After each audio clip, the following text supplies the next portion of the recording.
buriya Imana niyo igena abo duhura nabo muri ubu buzima. Ni ukuvuga ngo hari abeza dutakaza kuko twifuza gusa, ariko ntitumenye kwanzura ngo ufate umwanzuro icyo kintu koko ugiharanire. Ndabizi neza yuko rimwe nawe wigeze kubura amahitamo burundu ku kintu runaka, gufata umwanzuro bikanga.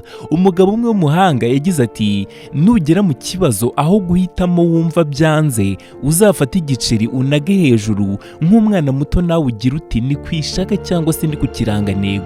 Igihe cya giceri kizaba kikiri mu kirere, aho umutima wawe uzaba ushaka ko kigwa, aya azaba ariyo mahitamo n'umwanzuro ushaka gufata, ukwiye gufata. Abantu batajijutse cyane, ndimo kwirinda kuvuga baswa, bafata umwanzuro bagendeye ku buzima barimo aka kanya cyangwa se imibereho barimo uyu munsi, ariko abahanga bafata umwanzuro bagendeye ku buzima bw'ahazaza burebure cyangwa se ubwo bifuza kuzabamo mu gihe kiri imbere. Ese wowe ufata umwanzuro ushingiye ku ki? Kuko uyu munsi umeze cyangwa ku by'igihe kizaza?